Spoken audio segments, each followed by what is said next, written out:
What's up, everybody? Welcome back to Space Arena Ground Arena. I'm Banana Crapshoot, and it's about time. Cad Bane's my favorite character in Star Wars. Played him a lot in Set 2. If you've been following along, I published a few Cad deck videos for Set 2, and I haven't done one for Set 3 yet. So it's been long enough. I've been messing around and tinkering long enough. It's time for the Set 3 Cad Bane build video. So here it is. So as we normally do, we got a bit of an agenda. So we got the overview, talk about the leader, why we're picking this leader other than he's my favorite character, the stages of the game for Cad, how Cad lets us cheat, how we play it, sideboard choices, and further adjustments you can make to the deck. So here's the overall deck list. As you can see, take a minute, take it in. But we're running 3 Greedo, 1 Shoot First, 2 Hotshot Blasters, 3 McClunky, 2 Cartel Spacer, 2 No Good to Me Dead, 3 Crafty Smuggler, 2 Sneak Attack, 2 Bazine, 2 Surprise Strike, 2 Boba Fett, 3 Punishing One, 2 Lurking TIE Phantom, Spice, 2, now there are 2 of them, 2 Waylay, 2 Jabba the Hutt, Begrudgingly, 3 Forlom, 3 Bosk, 3 Zuckuss, 3 Ruthless Raiders, 1 Fennec Shand, and 2 Cad Bane Unit. And then in our sideboard, we have 2 Daring Raid, 2 Force Chokes, 2 Disabling Fang Fighter, 1 Cunning, 1 Pillage, 1 Change of Heart, and another Fennec Shand. So overall deck list, we'll talk about those choices more as we go through here. So talking about the leader Cad Bane, if you are unaware, he's an Underworld bounty hunter, and on his front side, when you play an Underworld card, you can exhaust him. When you do, your opponent chooses a leader, or not a leader, a unit they control, and they do 1 damage to it. He deploys on 6 resources, becomes a 2 power, 8 health unit that has raid 2, so when he swings, he's swinging for 4. And then when you play an Underworld card, you can choose an opponent, and they deal 2 damage to a unit they control, and you do it once per round. So front side, play an Underworld card, ping for 1. Deployed side, play an Underworld card, ping for 2. Your opponent controls where the ping goes, so we have to make sure that we don't let them have the choice, that we make the choice for them. So why are we playing Cad Bane? He has awesome, strong Underworld synergy, and there's really strong Underworld cards, so we can leverage that. He's also one of the 2 best Tarkintown leaders because of the ability to ping. We can use Tarkintown more effectively than other decks. Pings everywhere, pings from Cad. We can ping with Boss, we can ping stuff with Daring Raid on our sideboard. McClunky pings plus deals 3 damage. There's a lot of synergy with pinging. Cad Bane, I feel like, has a pretty strong flip turn. I know some people think is not as strong of a flip turn, but on 6, we can Ruthless Raider, we can sneak attack a Fennec, we can sneak attack a Cad unit, we can hotshot and Waylay, we can hotshot and Boba Fett, we can hotshot and then now there are 2 of them if Cads are only, our leaders are only units. So we have a pretty strong, impactful flip turn with Cad, and he has awesome board control as a mid-range tempo deck. Lets us really control the battlefield really well between the pings and the bouncing of some key units, and he allows us to make our opponent's turns not very good we can take some cards from time to time. That's why we're playing Cad, because of all those cool things he can do, on top of the fact that he's just my favorite character in Star Wars. So looking at our early game units, I would consider anything 1, 2, or 3 cost. Left Greedo out. Everybody knows about Greedo. Well, Crafty Smuggler is pretty strong, especially right now with all the Cad and Quinlan decks running around and the uptick in Boss. The ability to have a shielder unit we can play turn 1 is pretty strong. Bazine's just an amazing unit. We get to look at our opponent's hand, and if we want to, we can make them discard a card. Now, they get to draw a card, but we can still take their best option from them. Sometimes this can lock them out for a turn or 2.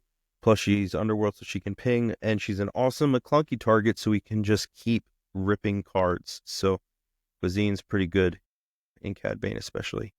The Lurking TIE, I have 2 main deck. I know not a lot of people have him in the sideboard. It is not an Underworld card. I understand that. However, having a strong game 1 into blue decks is very important to me, and the 2 Lurking TIE makes that happen. There's double blue items running around. There's blue boss running around. There's blue hero decks running around. So having a lurking TIE Phantom that they have a hard time interacting with is really strong to have in the deck. So I've had 2 main board, and I've really enjoyed it. Been able to steal games from Kira and Iodine, like I said, and Boss, because I have a unit that is hard for them to interact with. That's also really good against Quinlan, and it's also really good against Cad Mirrors, because Quinlan can't ping it, and when the Lurking Tie's out, the Lurking Tie is the worst unit you want to see with Cad Bane, because they can just keep using the Lurking Tie, and then your pings do nothing. So having a main board answer to the mirror is also super strong. So that's why I got 2 Lurking Ties Phantoms in the main board. And then Punishing One is another good solid unit, just a 3/3/4 in space. That's Underworld. It's good stats, good unit. We don't get a huge payoff from the ability to ready it. It happens occasionally, not really. You're just playing it because it's a solid statted unit, 3/4 in space that we can play. Looking at our mid games, 4-LOM, 4-drop ambush, really good to handle aggro leaders on deploy if we've been able to control the board early. He can just one-shot most of the aggro leaders. Obviously combos with his buddy Zuckuss. So they give each other their traits and they buff each other. When they're both out, it's a 5/5 and a 7/7, and they both have ambush and saboteur. So there's that. Bosk as a 4/5 underworld unit, and then ambush. And then when we play an event, we have 14 events in here.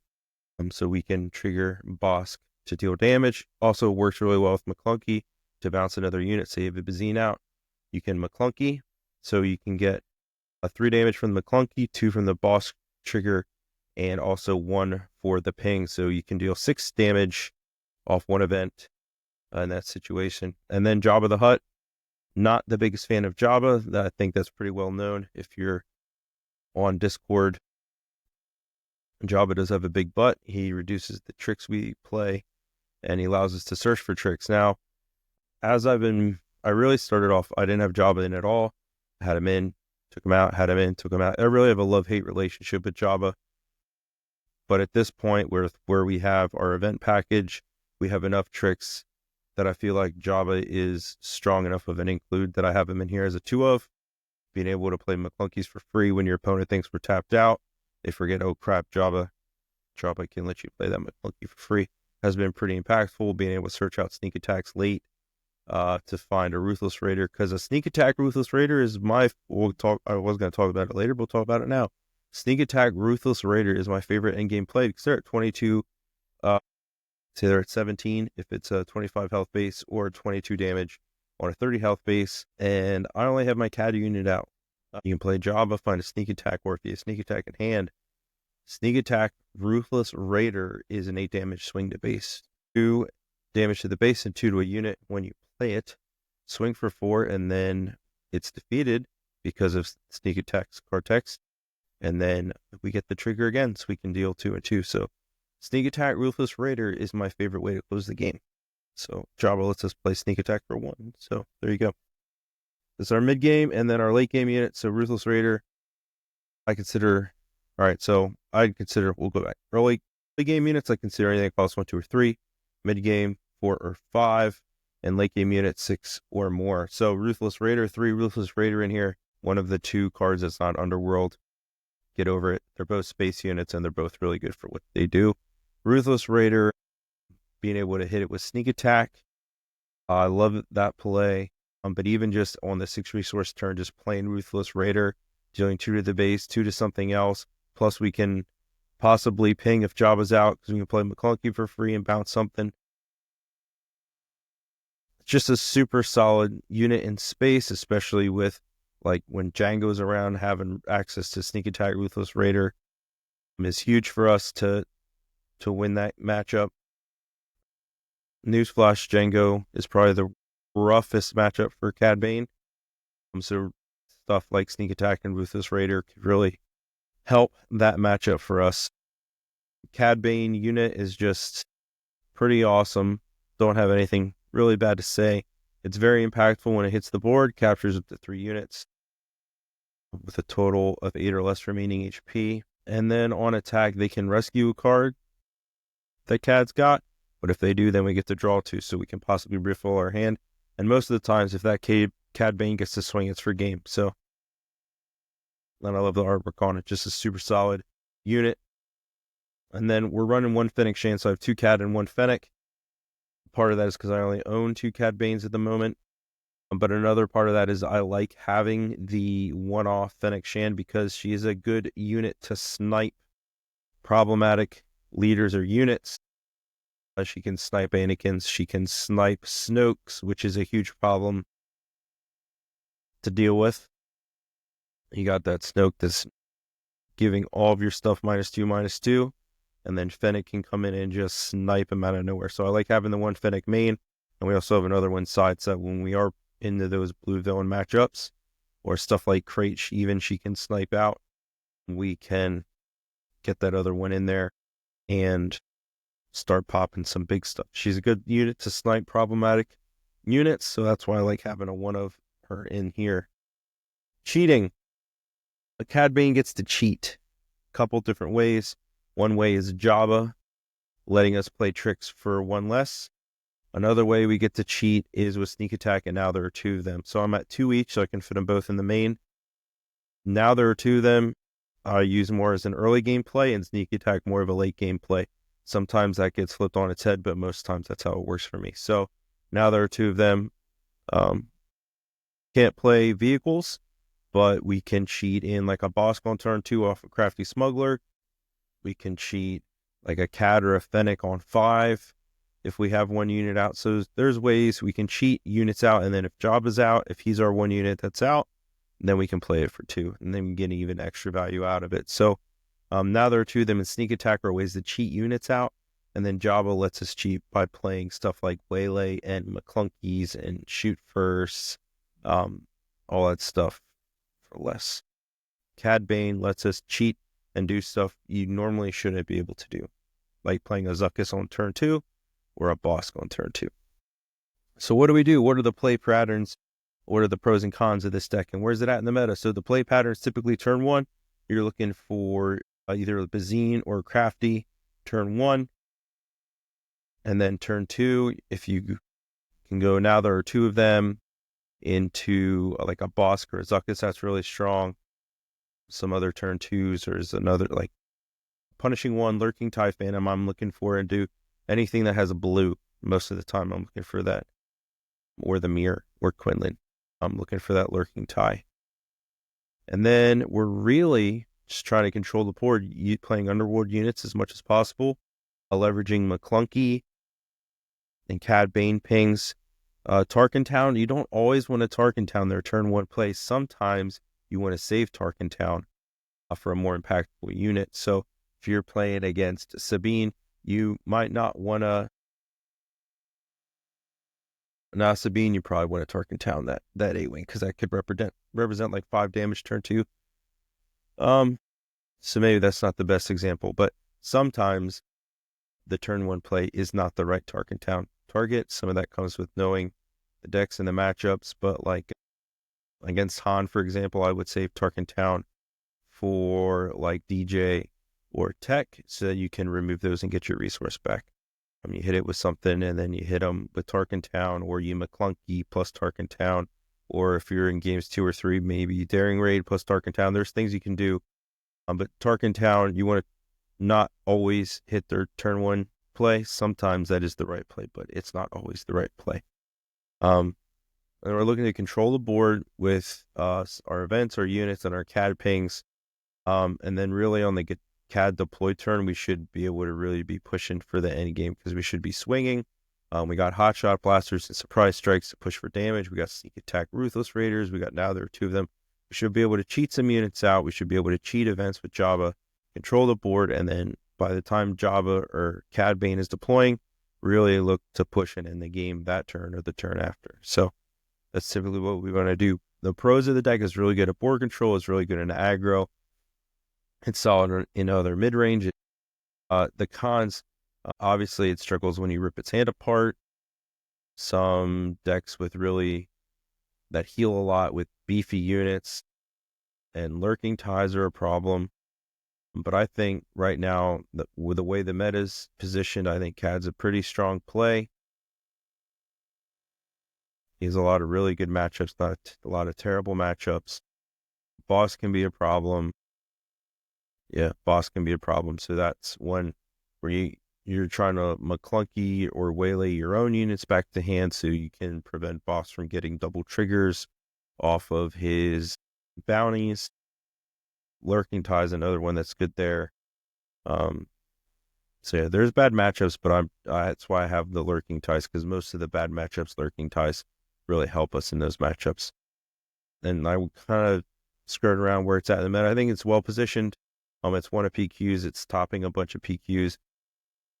If Django comes back and becomes the most popular deck, then, or if Boss becomes the most popular deck, then you might have some uphill battles. But into like Sabine's and Quinlan's and other stuff, Cad's really good. Cad's really, really good. So play this deck, get your reps in, learn the lines, get better at it than I am, and go win some games, you know? So let's talk about the sideboard. So we're going to bring in Force Choke and Cunning.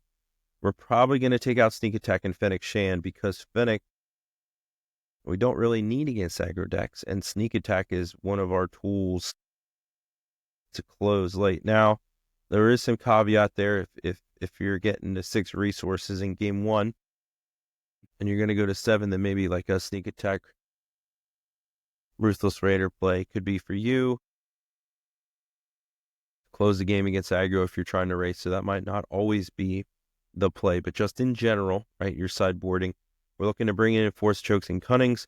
Cunning really blows out a lot of aggro decks, and Force Choke is there to take out Sabines basically on deploy. So we'll have between Forlom and Force Choke, we should have access to an answer to Sabine on deploy, because Sabine with the Dark Saber is going to be good luck if Sabine gets a Dark Saber or even buffs from Wing Leader. So we want to make sure we can kill her on deploy. So Force Chokes and Forlom's our way to do that. Cunning is just a time walk. And then I'm looking to take out Sneak Attack and Fennec first, but like I said, Sneak Attack maybe could stay. Maybe you're going to take out now, or there are 2 of them. But I kind of like now there are 2 of them more in the aggro, because we're safer to cheat that unit out. It's less likely to get removed against aggro deck. And disabling Fang Finder kind of have in the middle here, because it's really matchup dependent. If you're playing stuff like Sabine, or something that's going to be maybe like a Saj or Kylo, then maybe you want to bring in Fang Fighter, because you could remove a Fallen Lightsaber with it. So Fang Fighter is matchup dependent, but I'm usually in the aggro matchups looking to bring in a Force Chokes and Cunnings. In a mid-range deck, I have them all listed here because it's really matchup dependent. Sometimes you might want Pillage to rip a card or 2. Sometimes you might want the Daring Raid to set up a better Tarkintown. Sometimes you're going to want to bring in Cunning or Change of Heart. It really depends on the matchup. So that's why they're all listed here, because all of them could come in or out depending on what deck you're playing against. So Pillage I would bring in against Han. I'd bring Pillage in against control decks. Daring Raid I'd probably bring in against mid-range and control. This is just mid-range. Why am I talking about control? So Pillage, mid-range decks I'd want to hit with Pillage are probably other Cad Banes or Hans. Daring Raid I probably want to bring in against Han. Change of Heart, it really, I think it depends what you see game 1. If you see a unit game 1 that you're like, ooh, I want to steal that, then maybe you bring in that one Change of Heart to get to it. Force Choke's probably not coming in as much. Fang Fighter's coming in if you see an upgrade. Force Choke probably not coming in as much against mid-range, but definitely could, because it could save your Tarkintown for later in the game. And then against control, we're looking to bring in Pillage, Daring Raid, Change of Heart, and probably that one other Fennec Shand. I don't have it on the slide, but that one extra Fennec Shand we have in the board probably coming in. And then probably taking out like Cartel Spacer, Shoot First, maybe another, maybe one Crafty Smuggler. So Pillage, we want to rip the controller, get that removal, or if it's later in the game to try to rip like Snoke and Avenger out of their hand. Daring Raid has some good utility since it's flexible, that it can hit a unit or a base. We can set up a stronger Tarkintown play, or we can hit base for some reach, and then Change of Heart, stealing their Avenger or their Snoke for a turn is pretty strong play. So that's what we're looking to sideboard versus control. And then adjustments you can make with the deck moving forward. These are cards I've tested and had in and out of the deck at various points. So Jetpack is another smuggleable upgrade besides our Hotshot Blaster. So you smuggle it in or play it from hand. Gets a shield and it gets +2 attack power. So the shield only lasts that round, so if you don't trade with the unit, it goes away. Just know that. 6-drop Enfys Nest, it's a 5/4 with ambush, and when you attack with ambush, the defender gets -3 attack power on the hit back. So that's another one, and it's underworld. So that's another one I've messed with that you could build with. 0 is one that I had in and out a bunch. I really like it. I just don't think it has a spot in the current makeup with the meta being full of like these tempo decks. 0, when played, exhausts a unit that each player controls each opposing unit, each opponent that you play. So if you're playing multiplayer, when you play this, they each have to exhaust a unit. And then on attack, they exhaust a resource. So I think it's really strong overall. I just think it doesn't fit with where the meta is at currently. Bamboozle is another one. It's a heroic one, but we can get cheeky with it because we can play it for 3 with Jabba or 4 out of hand, or we can discard a yellow card. Instead of paying the cost, we can pay it for free by ditching a card. It's another way to exhaust, so it could take the spot of No Good to Me Dead. I like that No Good to Me Dead ices it for 2 turns, and Bamboozle only hits it that moment, but Bamboozle has the built-in upgrade hate, so I think maybe you could do a split of them, but right now I got the No Good to Me Dead's main board. The Mercenary Gunship for another cheap underworld unit, and then Xanadu Blood. I think maybe if Cad Bane was more of a triple dark raid deck, then Xanadu Blood would make sense.